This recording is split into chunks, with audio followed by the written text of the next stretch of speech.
Hello, everybody, and welcome back to the Tyreek Told You podcast. I know it's been a minute. It's been about 2 months, actually. And you know what's crazy?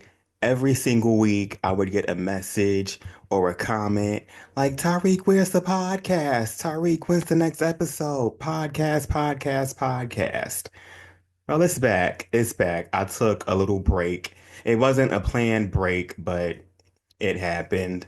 Um, it's been quite a few changes, very, very good changes. I don't want to give y'all all the details just yet, but I got a lot of positive momentum going, and I was like, you know what? Let me stop playing and get back on top of this podcast. So I am back. I apologize for my absence. Think of it as like a mid-season break or like a little 2 month vacation. Y'all know I like to vacation. So yeah, but here we are. We got a lot of catching up to do. What have I been up to in the 2 months since we last spoke to one another? Um, well, I'm currently verified on TikTok. Hooray, hooray, hooray. I'm still not used to seeing that blue check by my name. Um, Oh, I have over 100,000 followers on Instagram now. I think I'm like at 137K now, but 100K, that was like a big benchmark for me. So I hit that.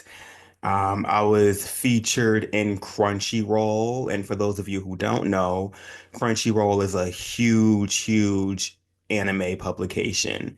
So for them to write a piece on me, that meant a lot. Um, Last weekend, I had the honor of being invited to the Webby's Adobe Creator Weekend. To even be considered for something like that was awesome. I met Jules LeBron. That's the very demure, very mindful girl. Um, just been a lot of positive things going on. Doing this whole social media thing, I made the right decision. And just the opportunities that keep coming, stuff that I can barely believe. But again, since I got all this positivity going, I gotta extend that to the podcast and just YouTube in general. Like, I need to take YouTube seriously. And I feel like I've been saying that on this podcast, but it's still true. And again, like there were some new signs. So yeah. What else?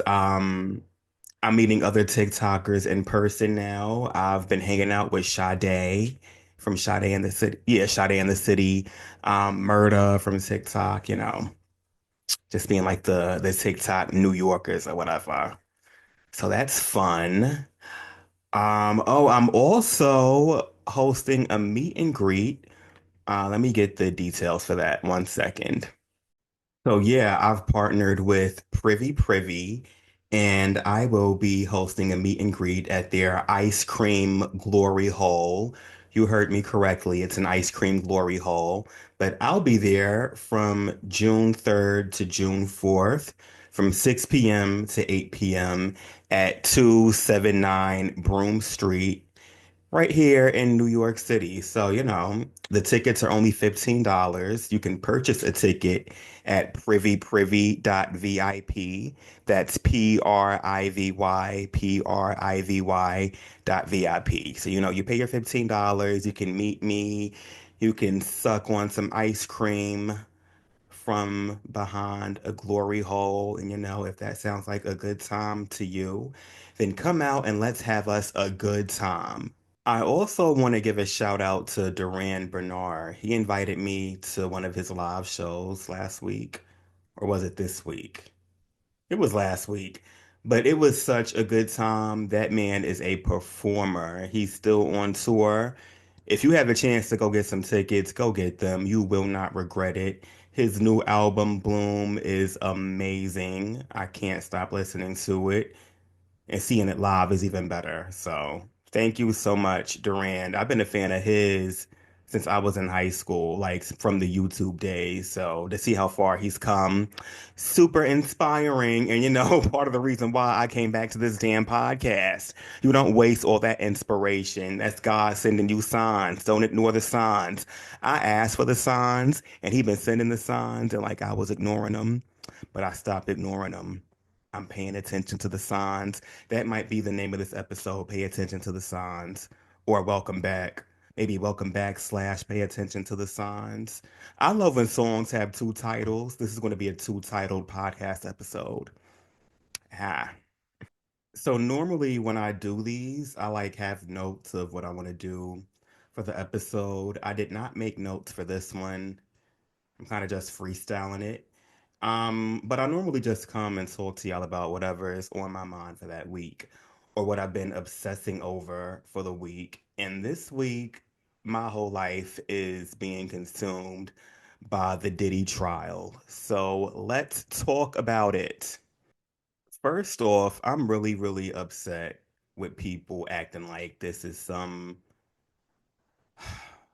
like a criminal case being filed by Cassie against Diddy. That's not what this is at all. And if you would just like make make a small attempt to read something, maybe I would have a better understanding. It's people out here bashing Cassie, saying she's not a victim, and I just think they were freaks. I don't see how this is a crime.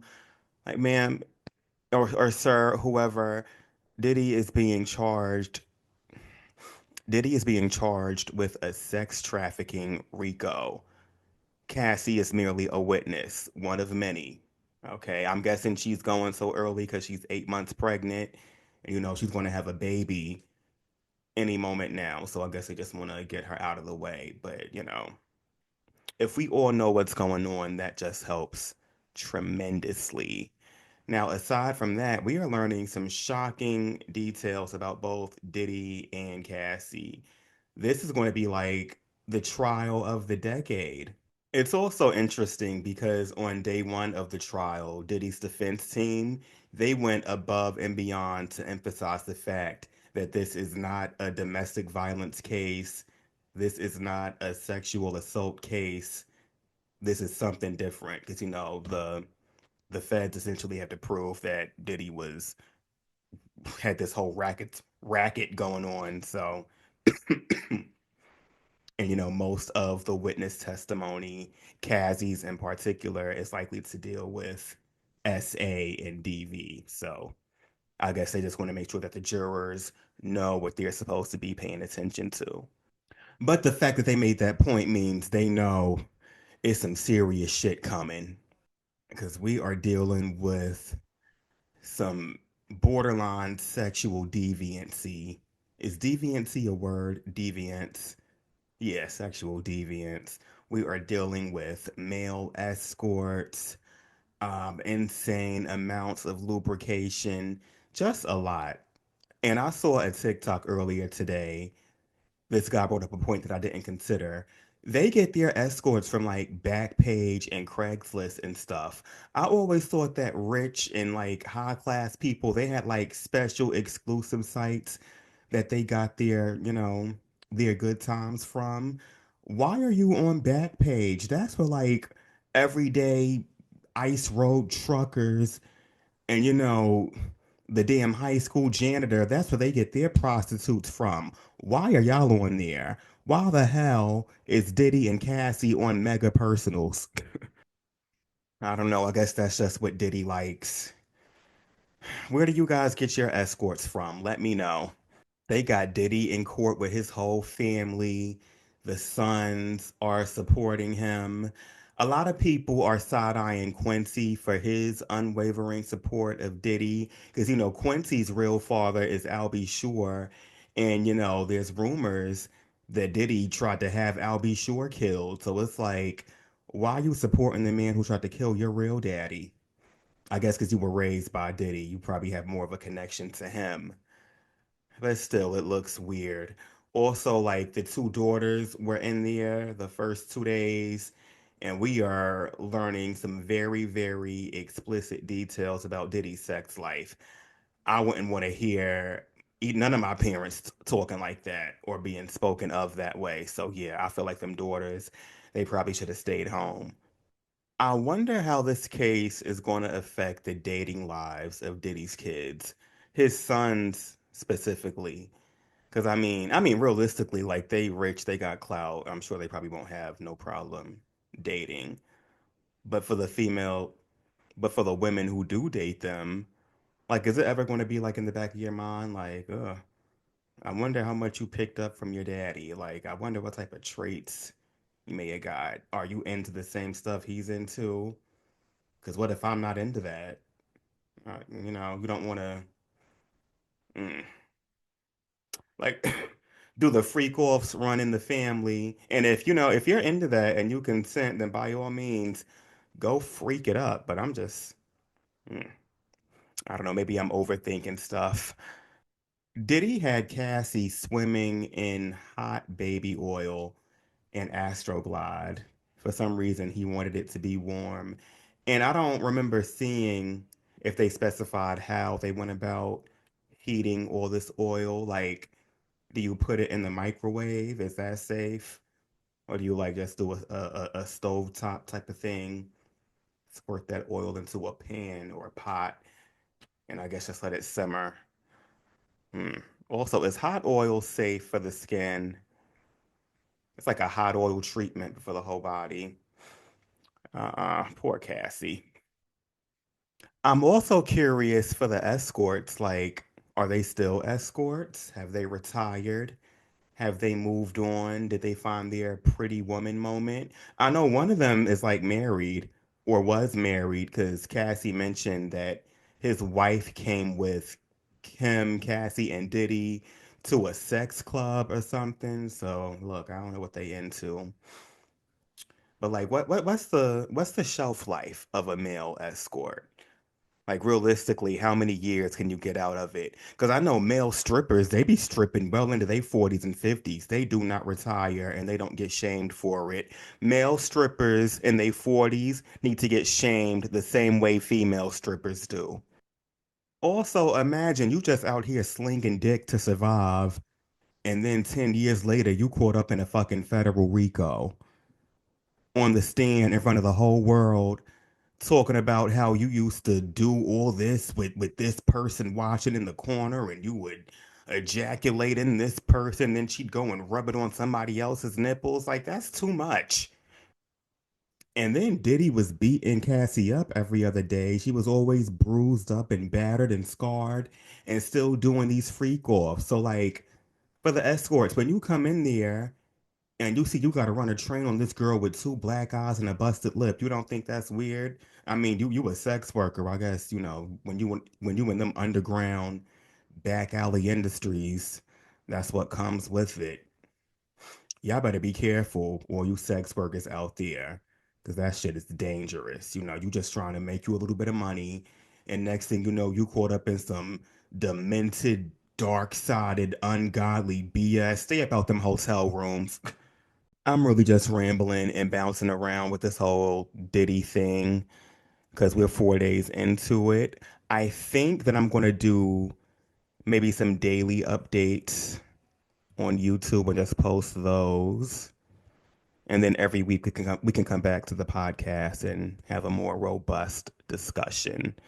But we're back from a 2 month hiatus, so and I have no notes. It's also 3:20 a.m. So I just got the spirit of productivity over me and said, let me come up in here and record this podcast because that's how serious we are. But this has just been a bad week for men in entertainment in general. You got Diddy and this trial going on. It's not looking good for him. Now, his defense, they doing the best they can, but it's an uphill battle. What else? Chris Brown, he got arrested in England because he assaulted a producer back in 2023, hit him in the head with a tequila bottle. Why did he do that? I don't know. Why does Chris do anything? Tory Lanez got stabbed up in prison. DDG, he was apparently putting his hands on Halle Bailey. Like, what is wrong with y'all? Y'all are rich, y'all are famous. Why can't y'all behave? Take that money and do something positive. You want to know what's crazy? Even though I was gone for 2 months, y'all never stopped sending in those tell it to Ty messages. So let's get into the tell it to Ty portion of the podcast. So I have one pulled up right now, and it reads, Hi Tyreek. I'm not a good storyteller, and I really never comment on social media or anything, but I had to for my fave. Aw. I guess I'll speak on the fact that I've grown from feeling like I had no worth if I wasn't with my ex or any man in general. I'm literally only 18. There's so much the world has to offer for me, and I should not hold myself back from my true self because I want to feel loved by a man. He was my first everything, and that nigga destroyed my mental state. He constantly used me from he constantly used me for money. He never took me out on dates. He stood me up on prom last year. He would just constantly lie and lie. He had no car. He was a felon, just too much. It's really sad that I accepted that kind of treatment. I knew better while all this was happening, but at the time, as much as I hate to admit it, I loved the fact that he needed me, and I knew he wouldn't leave me. After about a year and a half of me accepting the bullshit, I finally told him I'm not continuing the relationship with him. Leaving him was not an easy thing to do, and honestly, whenever I see a girl putting up with a man she loves, I sympathize for her. It was hard, of course, but in the grand scheme of things, there's no way I could have a partner like that in the long run. Sorry, my story isn't interesting. Well, there's no worries at all. I first want to congratulate you for getting yourself out of that situation. You're only 18, and this man was a felon. How old was your ex, if you don't mind answering that? I'm assuming he was older since you're 18, and you mentioned prom, so like you were still in high school during one, at least during part of this relationship. So, it's probably best that that did not continue. Your worth is never attached to another man or partner. Your worth is totally inside of you. You're still very, very young, and you still have a lot of time to get to know yourself and grow to love yourself. So I wish you the best of luck in that journey. Take some time to yourself. Maybe do some therapy. I don't know if you're like in school or you're working, but just take life one day at a time. Enjoy your youth. It's summertime. Be outside, be safe, be responsible. And just know that you got your whole life ahead of you. So yeah, thanks for the submission. We're going to do one more. I almost said listener letter. This is not the read. We're going to do one more tell it to Ty submission. It's about some girl who booed up her scammer. So, story for you. I booed up my scammer. See, I told you. Started dating this man from dating app. He was giving me time and jewelry and all that la la la. Y'all know that this stuff is not proofread. I'm just reading it how it's written. 1 month in, he asked me for $10,000. I was like, you tripping, but the get down is still delicious. So let's just still do that. And you might as well just be with me because your scam was a failure. I'm not giving you money. And I wore him down. Now my scammer is my boyfriend and still giving me stuff. Well, congratulations to you. Your scammer boyfriend tried to scam you and you wasn't with it. So you just cuffed them instead. I guess y'all just scamming together. I don't know. I mean, as long as y'all are happy. C- When y'all be dating scammers, like, do you really trust them? Like, when he comes over, do you gotta like hide stuff? I don't know. I can't feel too comfortable with a scammer around me. I gotta hide my credit cards, hide my wallet. You might catch him digging through your nightstand trying to find your social security card. Uh-uh. I mean, if it works for you, it works, but hey, not for me. All right, you guys, we're going to wrap it up here. Again, I apologize for my absence, but I'm back. I hope you guys come back with me, but have a good week. Have a good summer. It's getting hot outside, and I'm going to enjoy it. So, yeah, hopefully y'all enjoy me enjoying my summer. Y'all better hope I enjoy my summer because then I'll have stuff to talk to y'all about on this podcast. So, yeah, if you want me to have a bad summer, you must not want content. Then again, my best content does come when I'm in a bad mood. So, maybe you're right. I don't know. But that's it, y'all. Have a good one.